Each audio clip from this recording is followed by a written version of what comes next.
Ya, selamat pagi semua. Selamat datang sekali lagi di Undivided Church Jakarta. Perkenalkan yang belum kenal saya, karena saya melihat ada beberapa wajah baru.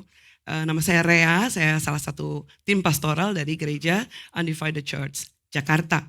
Melanjutkan tema tetaplah berdoa, jadi kita ada seri khotbah atau eksposisi khotbah eh, tentang tema besar tetaplah berdoa, dan hari ini kita masuk di dalam final series dari doa Bapa kami, ya. Tetapi minggu depan kita akan masih masuk di dalam tema besar tetaplah berdoa, tetapi tidak lagi membahas doa Bapa kami karena hari ini sudah selesai. Siapa yang tidak pernah absen mengikuti eksposisi doa Bapa kami? Ada? Wah, keren banget ya. Nggak, kalau kamu Glenn ada absen ya. Iya. Sebelum saya lanjutkan, Bapak Ibu Saudara, saya akan memberikan pengumuman terkait dengan U-Course di bulan Agustus. Ini udah bulan Juli, cepat sekali waktunya ya. Jadi save the date, pada tanggal 28 dan 29 di hari Jumat dan Sabtu, ada seminar atau U-Course dalam bentuk seminar bersama dengan Bapak Joy Manik. Ya, seminar tentang seputar social media, bagaimana menggunakan social media di tengah kehidupan yang serba AI dan bagaimana memanfaatkan hal itu untuk menjangkau juga banyak orang. Dan kita juga sehari-hari pasti tidak pernah tidak terhubung dengan social media. Karena itu save the date, tanggal 28-29 Agustus, Jumat dan Sabtu. Jumat khusus untuk mereka yang sudah terhisap di dalam U-Care, dan 29 juga dibuka untuk umum. Seperti itu. Yang kedua adalah ada concert, City Light Concert di Sutra Hall Alam Sutra pada tanggal 2 dan 3 Oktober. Jadi save the date juga ya. City Light adalah grup musik dari St. Paul Castle Hill di Sydney, Australia. Tetapi lagu-lagunya sudah sangat kita kenal, bahkan saya nggak pernah tahu gerejanya di mana, tapi lagu-lagunya sudah sangat memberkati kita. Apalagi lagu-lagu yang dikhususkan bertemakan Injil atau kehidupan Yesus Kristus sendiri. Jadi lagu-lagunya sering banget kita pakai seperti His Glory in My Good, ya. Terus Yet Not I But Through Christ in Me, dan banyak sekali judul-judul lagu itu. 2-3 Oktober di Sutra Hall, Alam Sutra. Jadi sudah dibuka pendaftarannya, Bapak Ibu bisa cek saja di Instagram City to City Indonesia. Tanggal 2 dan 3 Oktober. Tanggal 4 di hari Minggunya kita akan dilayani oleh Bapak Michael Christian. Ya, jadi banyak sekali agenda-agenda di bulan Agustus, juga Oktober. Ya, kita akan dilayani oleh Pak Pastor Mike. Kalau tidak salah di jam 4 ya. Jam 4 sore karena jam 10 paginya beliau melayani di UC Tangerang. Demikian pengumuman. Kalau Bapak Ibu ingin lebih lanjut mengetahui, silakan hubungi admin, karena kita juga akan berkala memberikan informasi-informasi terkait dengan kegiatan U-Course. Karena masih ada 2 kali U-Course lagi di tahun ini, ya, bersama dengan Pak Joy Manik, dan nanti di akhir Oktober bersama dengan Pak YTH. Betul ya? Ya, seperti itu. Oke. Khotbah belum selesai, baru mulai ya. Oke. Pengumuman, iya. Bagian saya itu Matius 6:13, ya. Dan janganlah membawa kami ke dalam pencobaan, tetapi lepaskanlah kami daripada yang jahat. Kita mau belajar apa itu pencobaan, apa itu yang jahat, lalu bagaimana dan bagaimana ya. Sebetulnya ayat ini menarik karena walaupun dia diletakkan di terakhir setelah kita mengakui Bapa kita adalah Bapa yang Bapa kami di surga, dikuduskan namamu, datanglah kerajaanmu, jadilah kehendakmu di bumi seperti di surga, berikanlah kami makanan kami hari ini, dan ampunilah kami, dan ini juga. Nah, semuanya itu pakai dan ternyata ya. Jadi nanti saya akan jelaskan bahwa ternyata 3 hal ini terkait sebagai kehidupan hari demi hari. Minta makan tiap hari, pengampunan tiap hari, dan pemeliharaan Tuhan juga tiap hari. Saudara gak bisa bilang gini, gue maafin lo hari ini. Gak bisa, tiap hari saudara. Itu minggu lalu udah dibahas juga ya. Nanti saya akan marah-marah di tengah khotbah. Sekarang masih senyum-senyum ya. Saya kasih judul, Preserved by the Father. Kalau terjemahan langsungnya dipelihara oleh Sang Bapa, tetapi saya mengambil subjudulnya tetap dalam tangan Bapa. Mengapa saya memilih subjudul ini? Karena dalam Matius 6 ayat 13, bukan janji, ini bukan doa tentang janji bahwa kita tidak akan menghadapi pencobaan. No. Justru Yesus mengajarkan kita berdoa karena pencobaan itu real. Pencobaan itu nyata. Si jahat juga real. Jadi jangan pernah dipikir, kalau sekali kita hidup di dalam pengenalan dan berkata bahwa saya anak Allah, maka gak ada pencobaan. Enggak, saudara. Itu fiktif ya. Itu ilusi. Pencobaan itu nyata. Tetapi yang menjadi penghiburan orang-orang percaya adalah, di tengah pencobaan itu, kita tetap berada di dalam tangan Bapa yang memelihara kita. Itu artinya preserved by the Father. Jadi pemeliharaan Dia yang nyata. Jadi kata preserve itu menunjukkan pada tindakan Allah yang terus menerus menjaga, memelihara, mempertahankan umatnya dalam iman sehingga mereka tetap bertahan sampai akhirnya tiba pada keselamatan yang sempurna. Nah, dalam frasa Bapa melindungi kita biasanya membuat kita langsung berpikir, kalau gitu kenapa ada orang percaya yang mati dibunuh? Iya dong, kita sering tanya gitu dong. Ya kan? Mengapa ada yang tetap terkena kanker? Kenapa meninggal karena penyakit? Mengapa ada misioneri yang terbunuh? Bukankah jelas dia melakukan sesuatu yang baik? Kenapa yang enggak melakukan yang jahat aja yang mati gitu langsung gitu ya? Mengapa ada misioneri yang terbunuh? Mengapa Petrus dilepaskan dari penjara sementara Yakobus dipenggal? Saudara, banyak sekali hal-hal yang menjadikan kita bertanya, jika frasa ini kita baca atau kita lihat, Bapa melindungi kita, is it? Di sinilah penting membedakan tentang preservation, saudara. Preservation atau pemeliharaan itu berbeda dengan preservation from suffering. Jadi preservation berarti Allah memelihara kita sampai tujuan akhir yang telah Ia tetapkan. Jadi kalau matinya memang besok, bukan berarti Allah nggak melindungi, tetapi itulah tujuan akhirmu yang telah Ia tetapkan. Itu preservation. Tetapi sepanjang perjalananmu, ada sesuatu yang Allah akan jaga, yang sedang jaga dalam hidup kita. Lebih lanjut lagi, kita akan. Jadi preservation berarti Bapa tidak hanya menyelamatkan kita, ya, pada perjalanan awal kita, tapi terus memelihara kita sampai di tujuan akhir yang telah Ia tetapkan. Di dalam Alkitab, Allah seringkali tidak memelihara tubuh umatnya dari kematian, tetapi Ia memelihara iman mereka. Sehingga mereka tetap setia kepada Kristus. Itulah arti preservation yang lebih dalam. Seperti contoh, waktu Stefanus dirajam, Yakobus dipenggal, banyak martir mati. Apakah Allah gagal memelihara mereka? Tidak. Justru Allah memelihara mereka sehingga mereka tetap setia sampai akhir. Jadi preservation bukan berarti kita selalu luput dari penderitaan. Melainkan bahwa kita tidak akan dilepaskan dari tangan Bapa sebelum tujuannya atas hidup kita digenapi. Artinya ketika Yesus mengajarkan doa ini, fokusnya bukan terutama agar saya dan saudara terhindar dari penderitaan. Tetapi kita dipelihara untuk tetap setia di tengah penderitaan. Makanya Yesus gak mengajar kita berdoa, Bapa jangan biarkan kami menderita. Tapi janganlah membawa kami ke dalam pencobaan, tetapi lepaskanlah kami daripada yang jahat. Ya, artinya inti doa ini bukan jauhkan aku dari semua kesulitan, melainkan Bapa pelihara. Nanti ada preserve aku agar pencobaan tidak membuatku jatuh dan lepaskanlah aku dari kuasa si jahat. Seorang anak tidak mengenal jalan di depannya. Namun ia tetap melangkah karena ada tangan yang menggenggam. Kita nggak tahu apa yang terjadi di hari esok. Tapi kita tetap melangkah karena kita percaya kepada Bapa.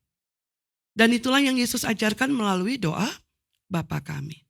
Perhatikan urutannya. Kita tidak hanya diajar untuk meminta sesuatu, tetapi juga diajar untuk hidup dalam, sekali lagi, ketergantungan penuh kepadanya setiap hari. Gak usah belagu, saudara. Mentang-mentang sekarang mungkin kita punya banyak persediaan roti, lalu kita berpikir besok kita gak membutuhkan perkataan bahwa kita bergantung pada Tuhan. Gak seperti itu kita diajar berdoa. Tetapi dalam segala keadaan Yesus mengajar 3 kebutuhan terbesar yang harus kita bawa setiap hari kepada Bapa. Yang pertama tentang provision. Ya, ini di ayat 11. Berikanlah kami pada hari ini makanan kami yang secukupnya. Kemudian minggu lalu tentang pardon. Ampunilah kami akan kesalahan kami seperti kami juga mengampuni orang yang bersalah kepada kami. Dan hari ini preservation. Dan janganlah membawa kami ke dalam pencobaan, tetapi lepaskanlah kami daripada yang jahat. Ini bicara tentang provision. Provision adalah Allah yang menyediakan kebutuhan kita. Pardon, Allah yang mengampuni kita. Preservation, Allah memelihara kita agar tidak jatuh dalam pencobaan. Sebab sekali lagi pencobaan itu real, itu nyata. Kita dilepaskan dari kuasa si jahat. Orang yang telah diampuni itu nggak semerta-merta aman, saudara ya. Tetapi di dunia yang penuh pencobaan, makanya doa ini diawali dengan kata dan, ya. Berikan akan pada ini makan kami, coba dan ampunilah dan janganlah. Jadi ini satu rangkaian yang ini nggak boleh dipisahkan, saudara. Walaupun kita memang memberikan eksposisi secara terpisah, tapi ini sebuah rangkaian bahwa ini pengingat kita. Kita membutuhkan Tuhan tiap hari. Kita membutuhkan pengampunan setiap hari. Dan kita membutuhkan perlindungan Bapa setiap hari. Jadi jelas hari ini ya. Dan hari ini kita akan memusatkan perhatian kita pada yang ketiga atau di ayat 13 tentang preservation. Bagaimana Bapa memelihara saya dan saudara di tengah pencobaan dan melepaskan kita semua dari yang jahat. Kita masuk dalam frasa yang pertama.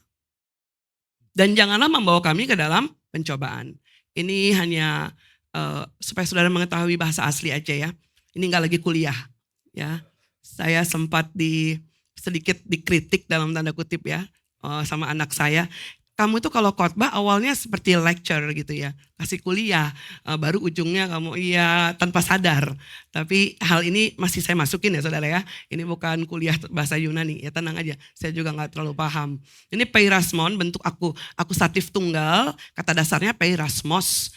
Artinya ujian, trial, pencobaan atau testing dan godaan, temptation. Tetapi ini mencakup segala situasi ujian yang dapat menjadi kesempatan untuk jatuh dalam dosa.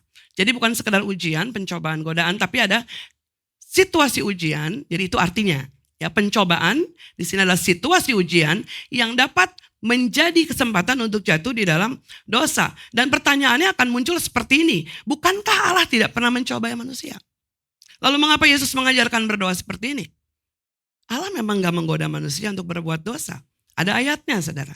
Yakobus 1:13. Apabila seorang dicobai, janganlah ia berkata pencobaan itu datang dari. Sebab Allah tidak dapat dicobai oleh yang jahat. Dan ia sendiri tidak mencobai siapapun.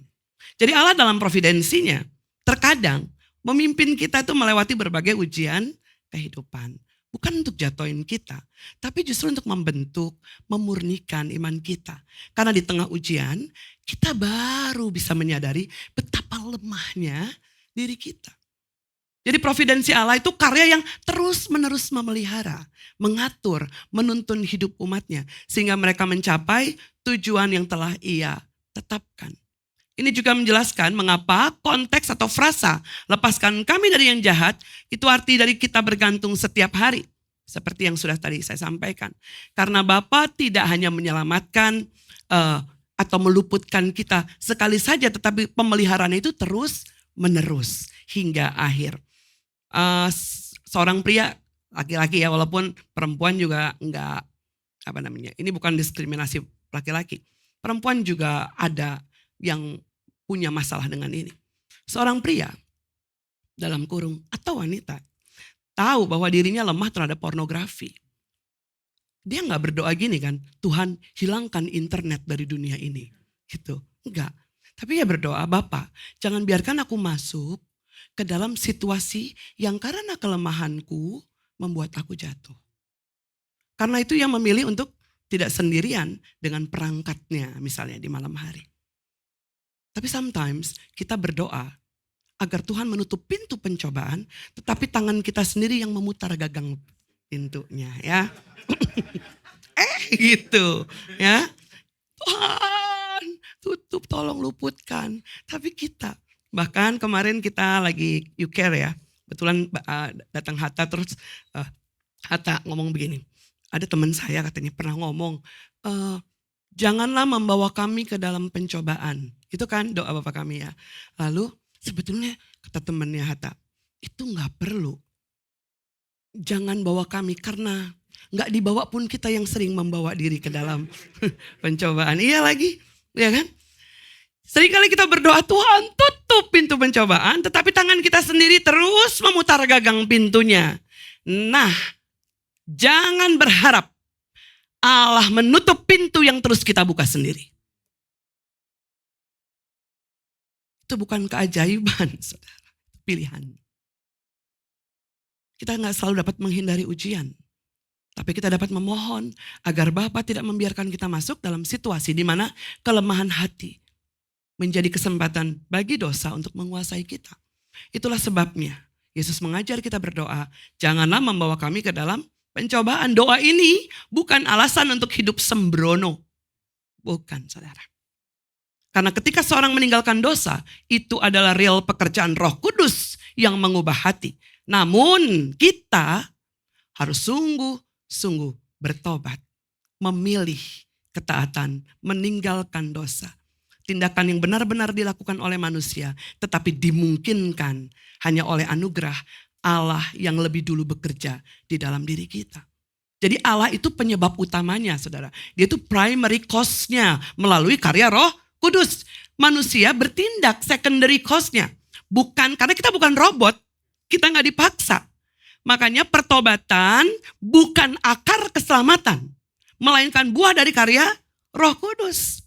Anugerah Allah tidak membuat kita jadi pasif. Justru anugerah itulah yang memampukan kita untuk bertobat, melawan dosa dan hidup di dalam ketaatan. Karena itu inti doa ini bukan Tuhan, jangan ada ujian. Tetapi Bapa, jangan biarkan aku masuk ke dalam situasi di mana kelemahanku akan membuatku jatuh. Peliharalah aku. Ini artinya peliharalah aku. Kita tidak minta hidup tanpa ujian, tapi memohon agar Bapa yang tahu betul siapa Rea, siapa kita, bagaimana kelemahan hati kita, menjaga kita dari keadaan yang dapat menyeret kita dalam dosa. John Piper dalam quote-nya berkata, sin is what you do when your heart is not satisfied with God. Dosa adalah apa yang kita lakukan ketika hati kita nggak lagi dipuaskan oleh Allah. Ini menggambarkan hati yang belum menemukan kepuasan tertinggi. Karena itu akar persoalan pencobaan bukan pertama-tama keadaan di luar kita, melainkan di dalam hati. Itu keadaan hati. Pencobaan itu terasa begitu kuat bukan karena dunia terlalu menarik, no. Melainkan karena hati kita belum sepenuhnya dipuaskan oleh Allah.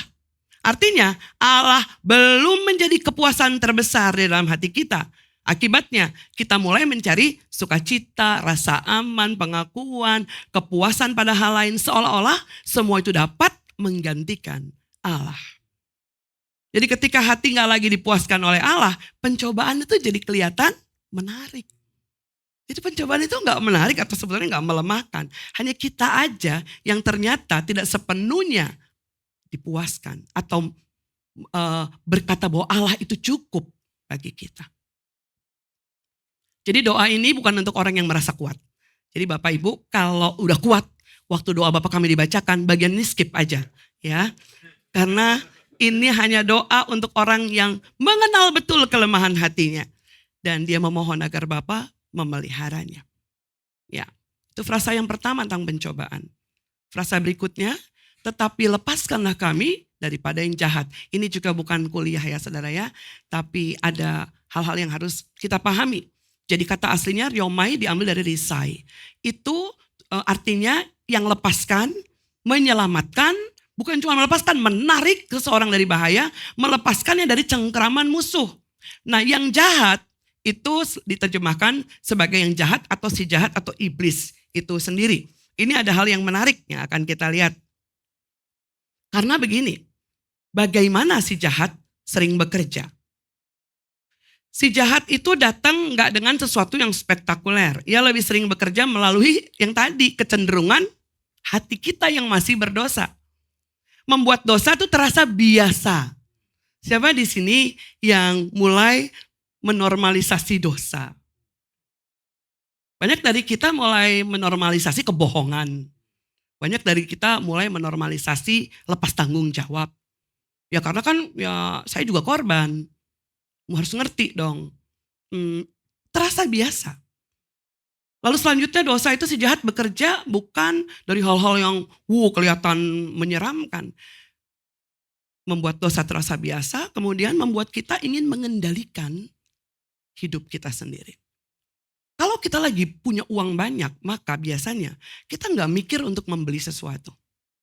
Tapi kalau uang kita lagi benar-benar agak ngeri gitu ya. Ya, keuangan kita terasa karismatik gitu kan. Jadi kadang-kadang di bawah, kadang-kadang di atas. Terlalu meletup-letup gitu keuangannya. Kita betul-betul berdoa hanya untuk beli satu baju.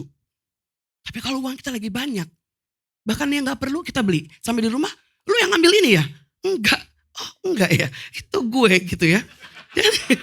Jadi karena kita mengendalikan hidup kita sendiri, kita tahu bahwa kita sedang bisa memegang kendali atas hidup kita karena alasan tertentu. Entah posisi, entah keuangan, entah jabatan, seperti itu saudara. Dan si jahat itu bekerja melalui distorsi cara kita memandang Allah. Apa itu? Ya, distorsi cara kita memandang Allah. Jadi ada orang yang kita udah tahu Allah itu penuh kasih betul, tapi dia juga Allah yang adil. Tapi kita distorsi, kasih lebih banyak, ya. Jadi dia udah pasti mengampuni, ya. Kita lupa ada keadilan Allah.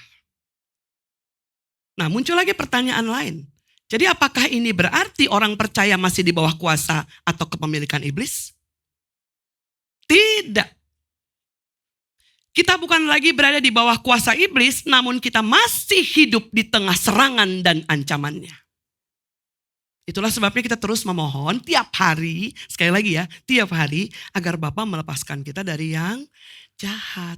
Seorang ayah kalau melihat anaknya hampir tertabrak mobil, ya, dia nggak mungkin begini ya. Oh Tuhan, nggak begini saudara, nggak simbol sikap doa, iya kan? Atau misal tiba-tiba Tuhan tahu, enggak kayak gitu saudara. Ya. Tetapi dengan sigap ia akan menarik anaknya menjauh dari jalur kendaraan yang akan menabrak anak tersebut. Tindakan sang ayah bukan sekedar memindahkan posisi anaknya, tetapi menyelamatkannya dari bahaya yang mengancam nyawanya.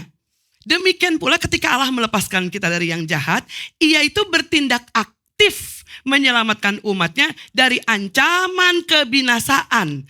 Jadi kata riomai bukan sekedar membebaskan, tetapi itu yang biru, kotak biru di bawah. Tindakan Allah yang aktif menyelamatkan umatnya. Jadi fakta teologinya kayak gini loh saudara. Orang percaya bukan sedang direbut dari kepemilikan iblis. No, bukan. Tetapi atau melainkan diselamatkan oleh Allah dari ancaman si jahat. Artinya status orang percaya tidak lagi di bawah kuasa atau kepemilikan iblis. Tetapi situasi orang percaya masih menghadapi serangan dan ancaman iblis. Statusmu gak berubah. Tetapi situasimu terkadang ada belokan-belokan tajam yang harus kamu hadapi dengan sigap dan kamu membutuhkan Allah bertindak secara aktif. Ini makanya doa ini betul-betul relevan di dalam kehidupan kita setiap hari. Jadi itu kata riomai tadi. Ya. Makna ini juga muncul di bagian-bagian dalam perjanjian baru. Dalam 2 Timotius 4 ayat 18. Tuhan akan melepaskan aku dari setiap usaha yang jahat. Paulus gak berkata bahwa gak ada lagi serangan. Ia berkata Tuhan akan melepaskannya dari setiap usaha yang jahat. Artinya Tuhan bertindak aktif memelihara dan menyelamatkan. Bagian lain. Kolose 1:13, ia telah melepaskan kita dari kuasa kegelapan dan memindahkan kita ke dalam kerajaan anaknya yang kekasih. Allah tidak sekedar memberi nasihat tentang gimana ya keluar dari kegelapan. 3 cara keluar dari kegelapan. Pertama, nyalakan lampu, udah jelas kan? Supaya gak gelap. Gak seperti itu. Allah sendiri yang bertindak menyelamatkan. Pada zaman kuno ya Yunani Romawi, kalau kata memindahkan itu menggambarkan seorang raja yang membawa penduduk dari wilayah yang ditaklukkannya ke dalam kerajaannya sendiri. Artinya mereka kini berada di bawah pemerintahan dan otoritas yang baru. Jadi Allah itu tidak hanya melepaskan tapi memindahkan kita di bawah otoritasnya. Itulah yang dimaksudkan di dalam Kolose 1:13. Jadi Allah mengeluarkan kita dari kuasa kegelapan. Allah melakukan dua hal, melepaskan kita dari kuasa kegelapan, terus memindahkan. Kalau kita ditolong orang melepaskan kita pada situasi hari itu. Tapi apakah terus memindahkan situasi kita? Enggak. Kita tetap harus berjuang lagi, saudara.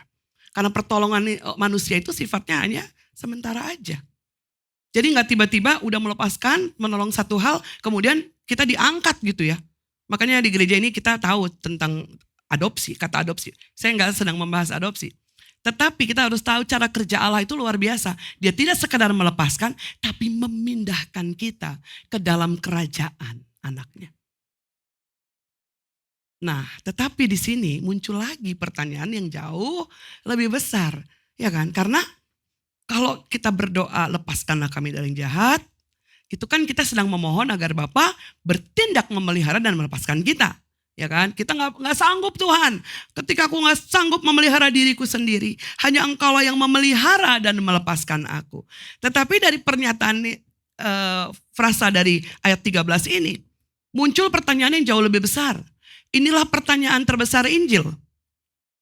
Bagaimana mungkin Allah memindahkan orang berdosa dari kerajaan kegelapan ke dalam kerajaan anaknya?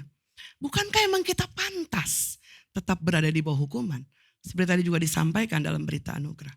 Bagaimana Allah dapat melepaskan orang berdosa tanpa melanggar keadilannya? Karena Allah adil. Bukankah upah dosa adalah maut? Jika Allah itu adil, bagaimana mungkin Dia membebaskan orang yang bersalah? Jawabannya adalah di kayu salib. Allah gak pernah mengorbankan keadilannya demi kasihnya. Allah juga tidak pernah mengorbankan kasihnya demi keadilannya. Di kayu salib keadilan dan kasih Allah itu bertemu. Dosa dihukum sepenuhnya, tetapi penghukumannya ditanggung oleh Kristus sebagai pengganti saya dan saudara. Karena itu Allah dapat melepaskan kita tanpa berhenti menjadi Allah yang adil. Di kayu salib Kristus menanggung hukuman dosa kita serta mengalahkan kuasa dosa, iblis dan maut. Melalui karya itulah Allah membebaskan kita dari penghukuman dan melepaskan kita dari kuasa kegelapan. Makanya diajarin kita berdoa ini. Jadi doa ini saudara perhatikan, kita tidak sedang meminta sesuatu yang belum pernah Allah kerjakan. Enggak, ini kan sesuatu yang udah pernah Allah kerjakan. Kita memohon agar Bapa terus mengerjakan di dalam hidup kita kelepasan yang telah Kristus peroleh dari salibnya. Jadi setiap kali kita berdoa di frasa ini, lepaskan dari yang jahat. Kita berdoa di atas dasar karya Kristus yang telah digenapkan di kayu salib. Doa ini tidak menyelamatkan kita. Bukan doa ini, bukan frasa doa ini yang menyelamatkan kita. Yang menyelamatkan kita itu kematian dan kebangkitan Kristus. Udah itu lebih dari cukup saudara. Jadi jangan dipikir kalau kita berdoa lepaskan kami daripada yang jahat, itu merupakan sebuah doa yang menyelamatkan saya dan saudara. No. Bapak hanya mau mengajarkan saya dan saudara bergantung kepada Dia. Karena kita ini sombong ya, minta ampun ya. Udah penuh dosa, sombong, masih hidup pula ya. Jadi sekali lagi, jangan menjadikan doa ini sebagai doa keselamatan. Karena kematian dan kebangkitan Kristuslah yang menyelamatkan kita. Karena supaya kita dilepaskan, Kristus rela tidak dilepaskan. Supaya kita diterima sebagai anak-anak Bapa, Kristus rela menanggung hukuman sebagai pengganti kita. Supaya kita dipelihara sampai akhir oleh Bapa, Kristus rela menyerahkan dirinya bagi kita. Makanya doanya harus setiap hari. Every day we pray because every day we need our Father's preserving grace. Kita berdoa setiap hari karena setiap hari kita bergantung pada anugerah Bapa yang terus memelihara kita. Jadi doa ini memperlihatkan bahwa kehidupan saya dan saudara orang percaya setiap hari ditopang oleh anugerah Bapa. Ada dua pemahaman anugerah di dalam doa ini. And lead us not into temptation. Jangan membawa kami ke dalam pencobaan. Itu tentang grace yang preventive grace. Ya, itu anugerah Bapa yang menjaga kita sehingga tidak jatuh ke dalam pencobaan. Jadi God keeps us from falling. Tetapi yang but deliver us, kalau di lagu ya, from evil, itu grace apa? Delivering grace. God delivers us through Christ. Anugerah Bapa yang melepaskan kita dari yang jahat melalui Kristus. Jadi itu jelas saudara.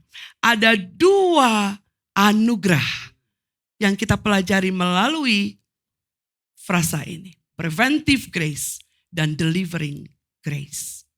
Karena keamanan kita tidak terletak pada kekuatan kita.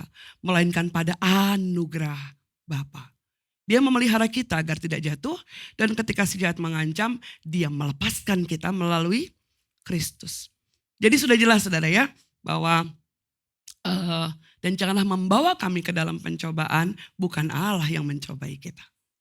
Tetapi lepaskanlah dari kami daripada yang jahat. Bukan situasi kita yang sedang di dalam kepemilikan dari si jahat.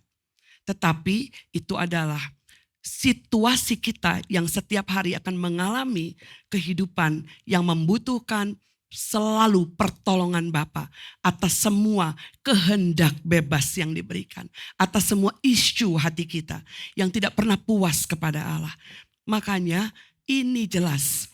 Jadi semua ini tentang anugerah. Dari mulai kamu meminta roti. Dari kamu mulai minta pengampunan. Sampai kamu minta pemeliharaannya. Supaya enggak jatuh saudara.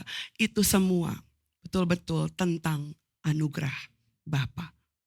Dan seluruh doa ini membawa kita kepada satu kesimpulan.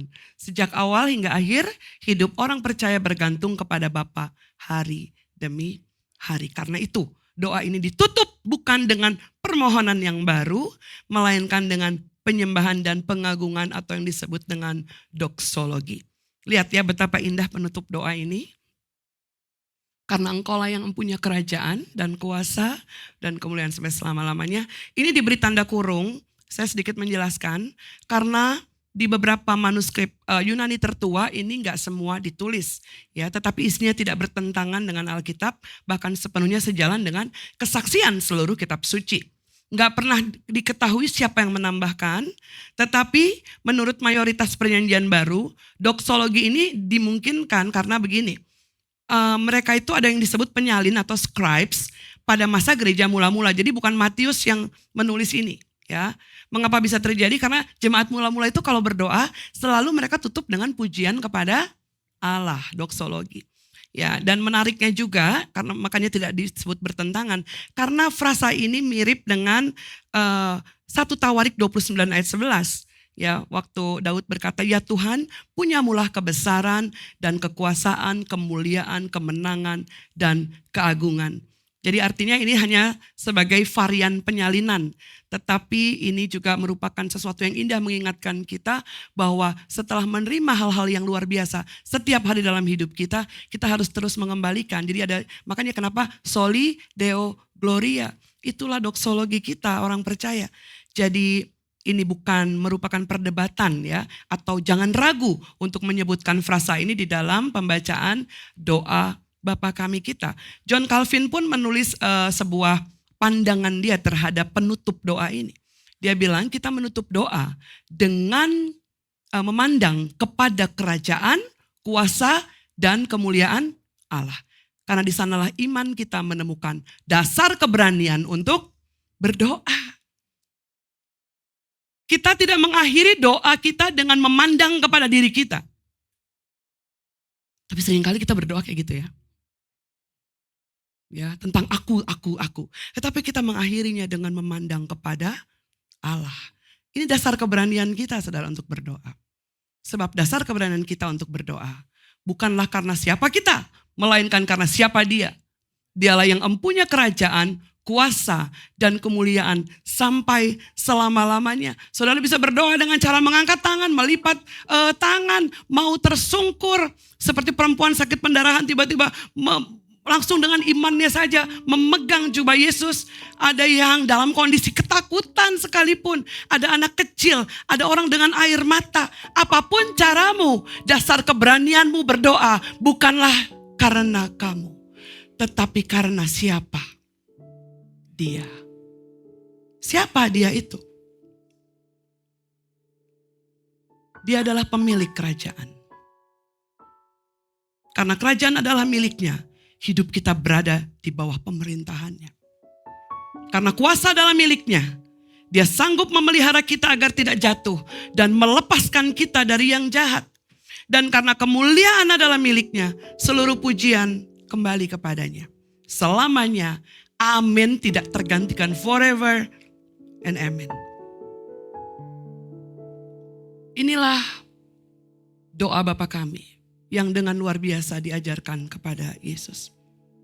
Ujungnya, beranikah kita melepaskan seperti ilustrasi gambar ini, mahkota keangkuhan kita, melepaskan semua kenyamanan kita, melepaskan atribut-atribut yang kita kejar selama kita hidup.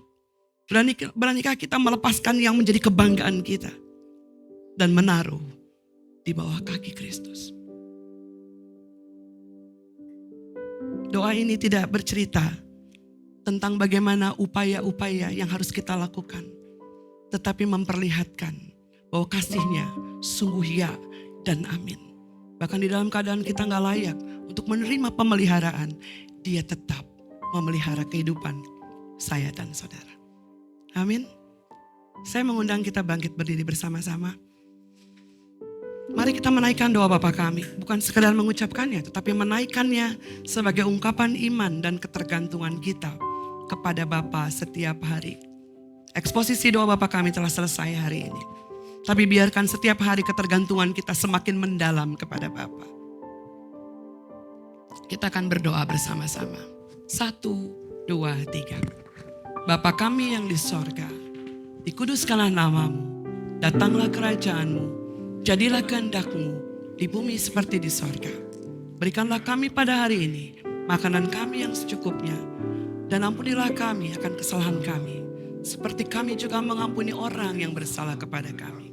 Dan janganlah membawa kami ke dalam pencobaan, tetapi lepaskanlah kami daripada yang jahat.